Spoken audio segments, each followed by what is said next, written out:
let's address the other big issue. And this issue has been in the news, particularly in business news, not so much in newspapers that are more generalist, because the Israel-Gaza war drowns out everything. And this is China's worsening deflation. China's worsening deflation and what this means for the world economy. So what is going on? Number one, China's consumer prices fell 0.5% year-on-year in November. This was the sharpest decline in 3 years. Now, remember, for 2 years out of those 3, Xi Jinping had a zero COVID policy. So the fact that things have gone down even sharper than during the time of zero COVID policy is important. It's significant.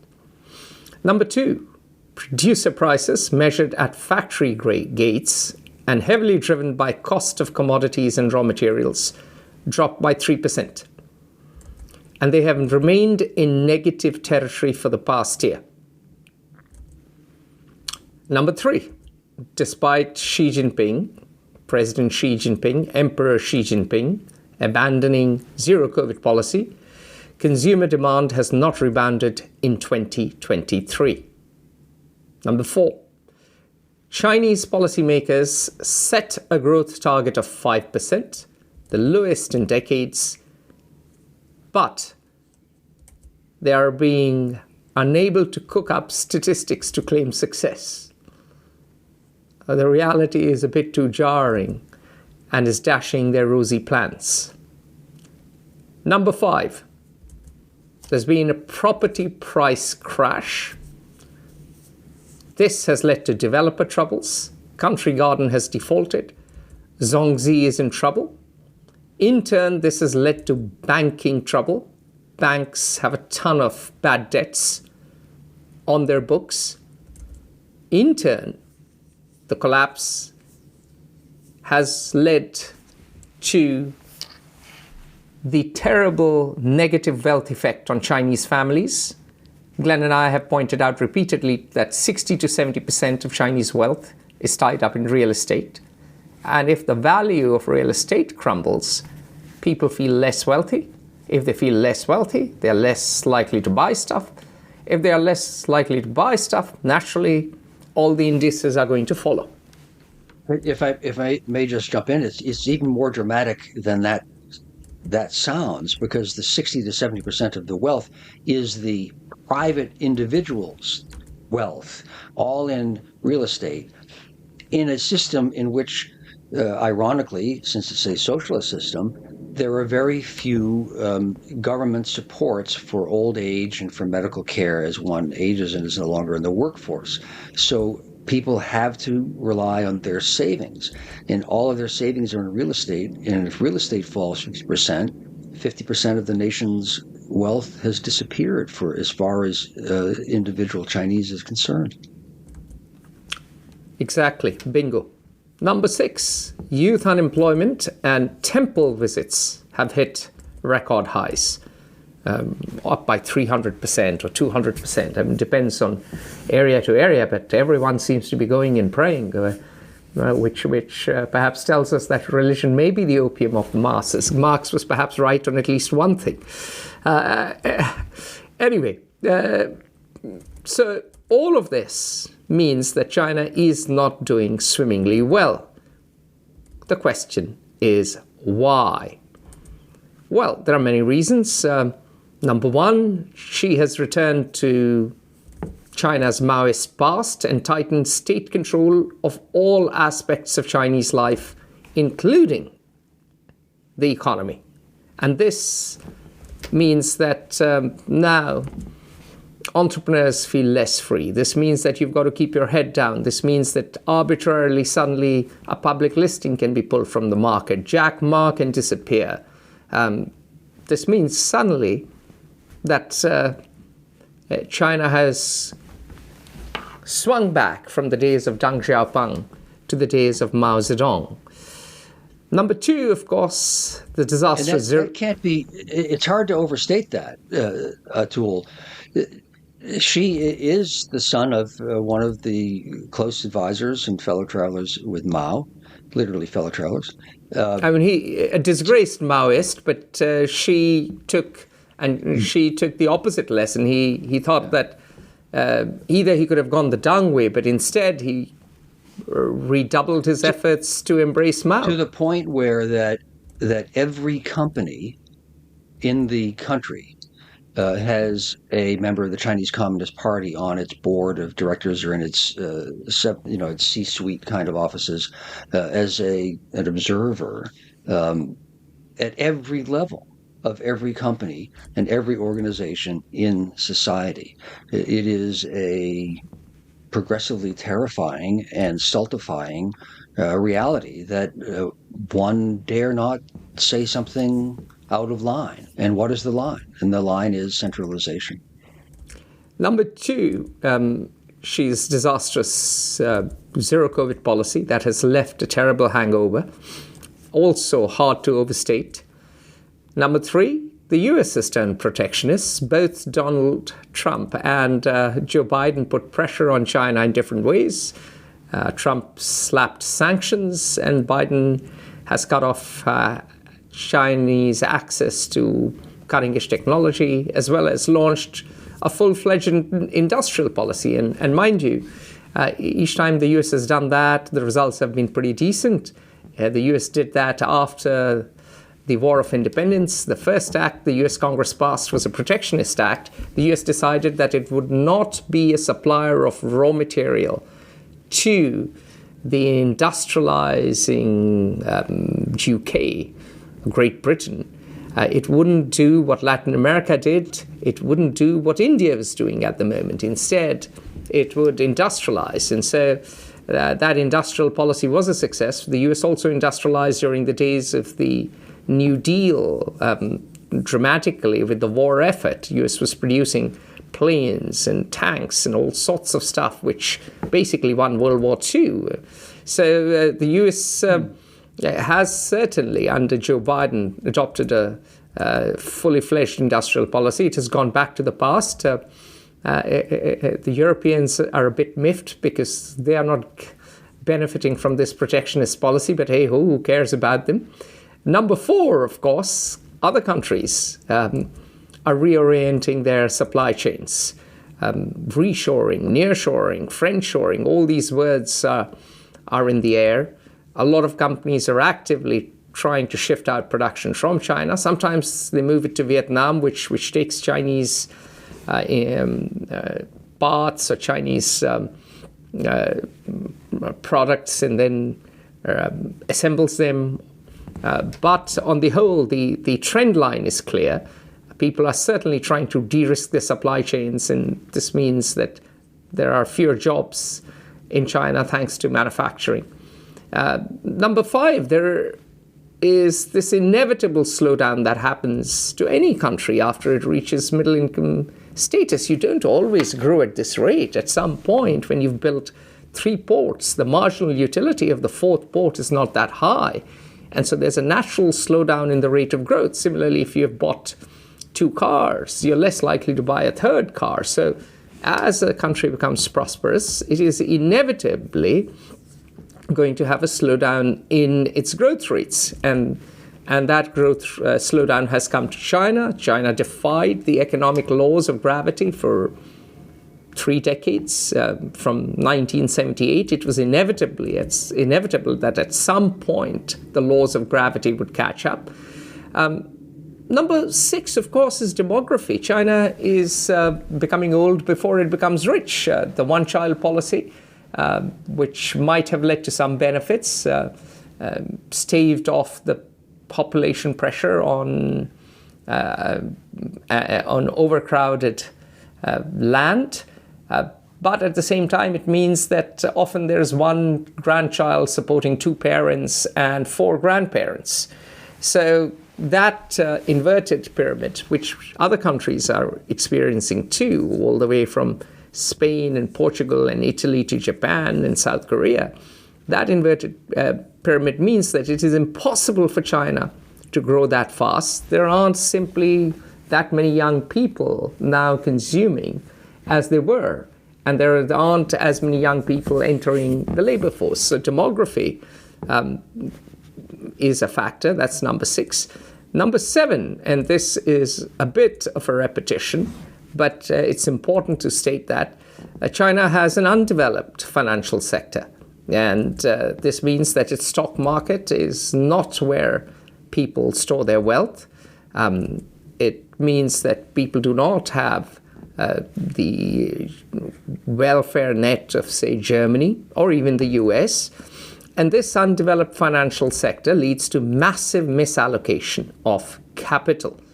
So for all of these reasons, the Chinese economy seems to be up shit creek without a paddle. Well, they are having problems.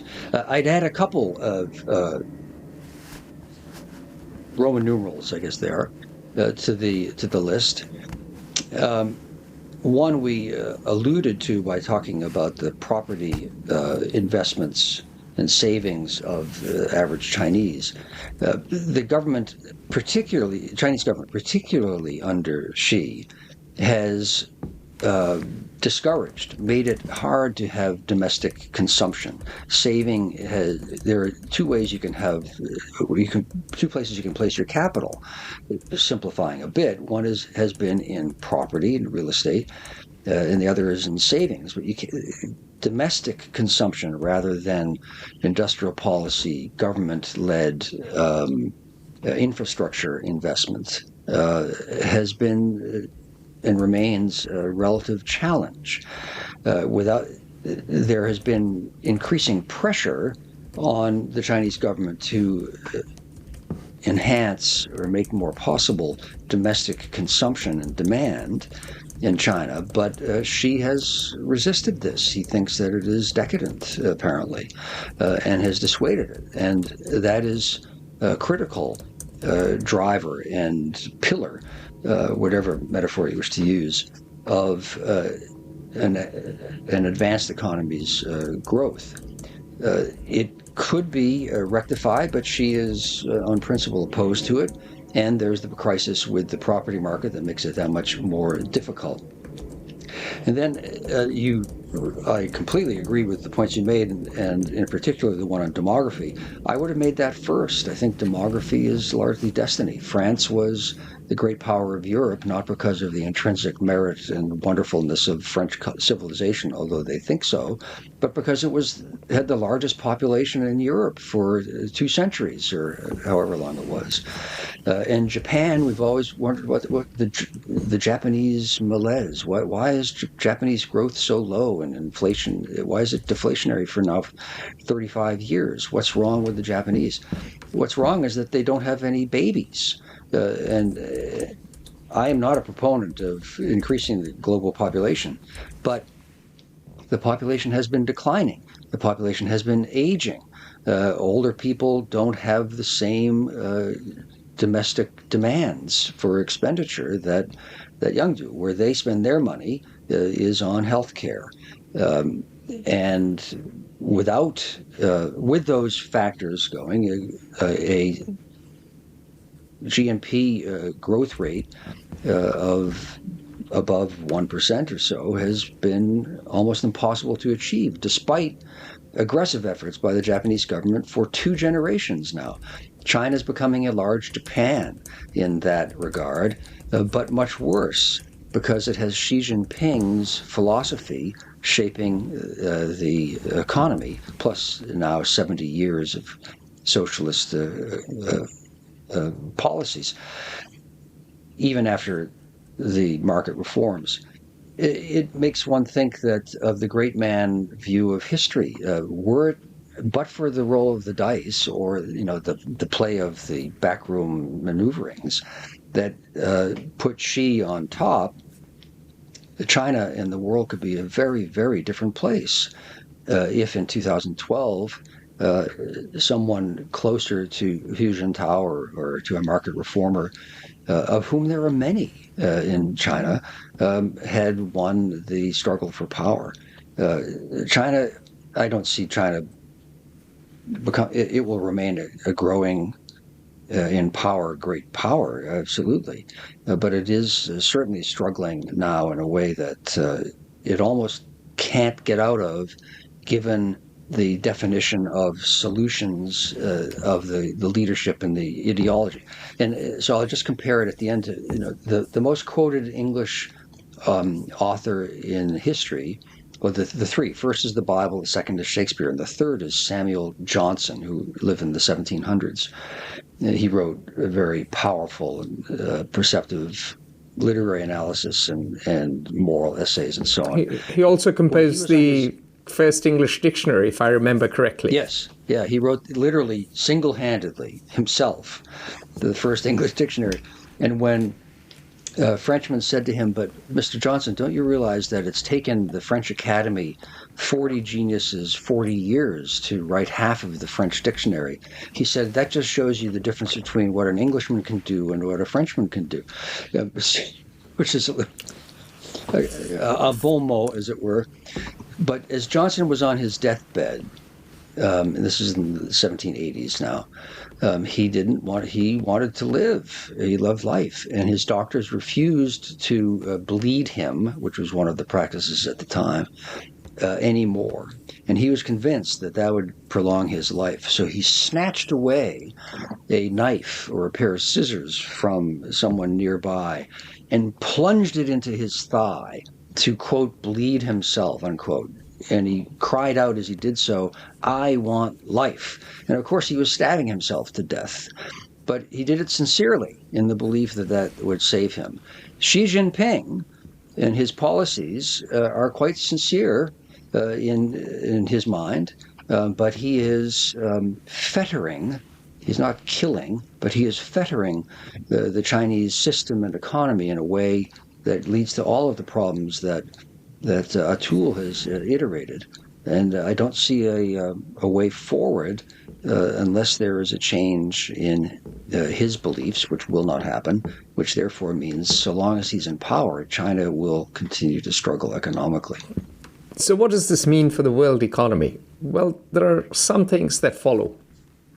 If there's deflation, there'll be less Chinese demand. This is really bad news for the French and the Germans. The Germans sell machinery to China. In fact, a lot of the stuff China makes is built off German machinery. Ages ago, 200 years ago, when I had hair on my head, I went to China for the first time, and I discovered that the hotels were full of German businesses selling stuff to the Chinese and American businesses buying stuff from the Chinese. And I'd read a lot of statistics. I used to read my Financial Times and The Economist, but that vignette, that hotel lobby was what Americans like to call a 101, the elementary education into the real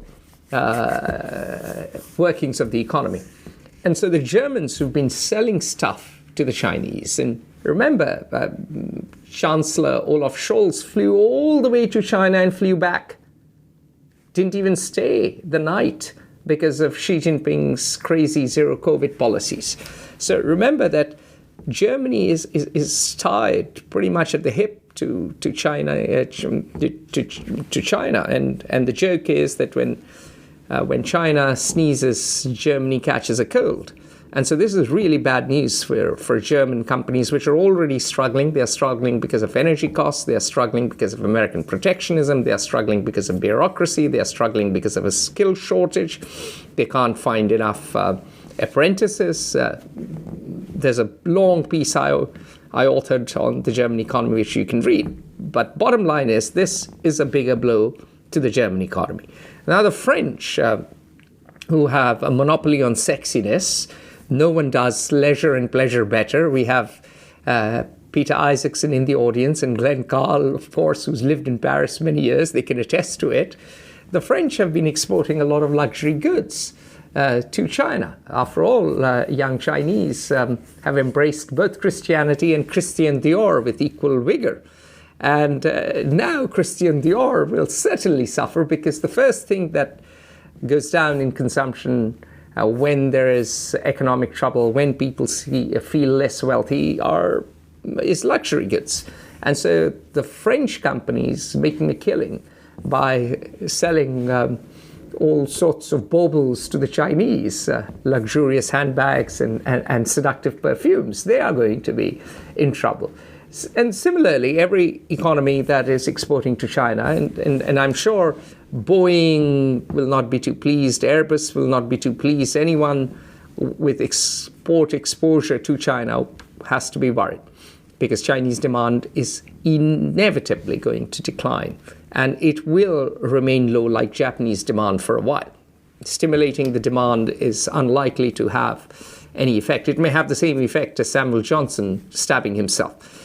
So that's that economically. Well, when it comes to exports, China may start dumping, because now, because there are no jobs, because it's in a deflationary cycle, Chinese exports, ironically, might become even cheaper. So this is not so good news to some of China's competitors.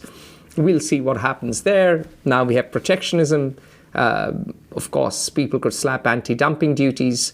So when it comes to the global economy, Chinese exports could become cheaper, and Chinese investment would certainly go down, because China won't have money to put in Latin America and Africa and Central Asia and everywhere else as it once did. The ambitious Belt and Road Initiative has already come to a halt, especially when it comes to the drop-off in investments. So this has implications, massive implications for the global economy and for geopolitics. Glenn, please shoot. You're trying to say something. Implications is the word that had me perk up. I think everyone must see, China is continuing its astounding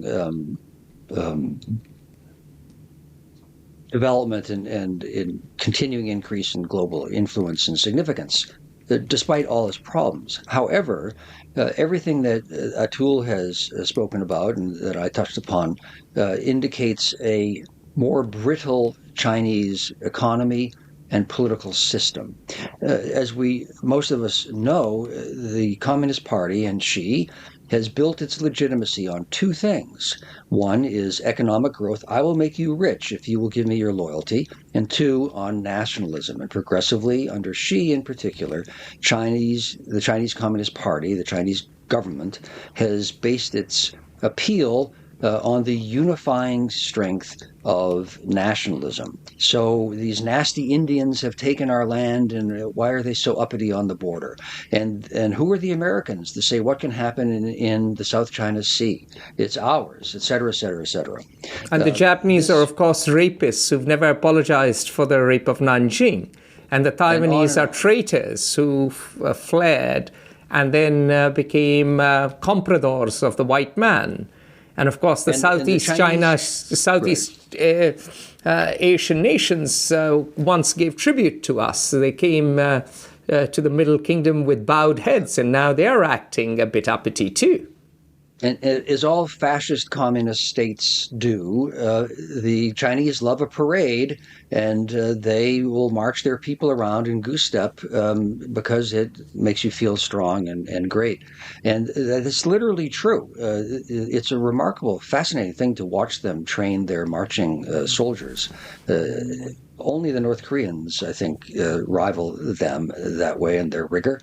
But this means not that China is going to necessarily invade Taiwan, but that the Chinese policies will be more defensive, aggressive, and brittle for the foreseeable future, which is alarming. So military misadventure in the South China Sea could occur. A border spat with India is possible, even probable. All places, particularly that are soft targets, where zealous nationalism has percolated down to the lower ranks, could be prisoner to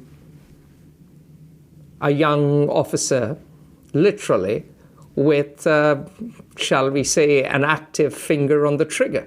So we are going to see a ratcheting up of risk, also because of the two pillars. One, of course, the social contract that, yes, here you have an iron bowl, you'll have rice in it, but you have to bow to the emperor and you have to swear fealty to the Chinese Communist Party. That economic contract stands broken. So now they have to go to the nationalism, which is we had a century of humiliation. The summer palace in Beijing was sacked. We lost the Opium Wars and had to go through addiction.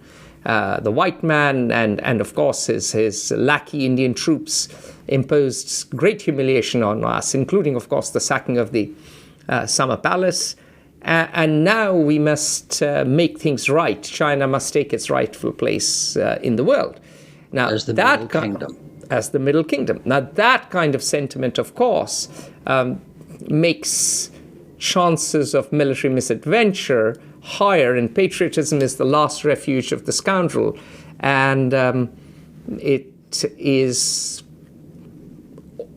clearly evident that to retain legitimacy, Xi Jinping and the Chinese Communist Party are going to take recourse to nationalism. So that is bad news. And we don't want to end on bad news, but we have to be purveyors of truth as we see it. Yep. All right. I have no consoling comment. Thank you all very much for joining us in the last FO exclusive of 2023. We are delighted to have you all here. We look forward to seeing you again in 2024. We wish you a belated Merry Christmas, Happy Holidays, and Happy New Year. Thank you so much. See you next year. Join the conversation at Fair Observer and subscribe to our YouTube channel.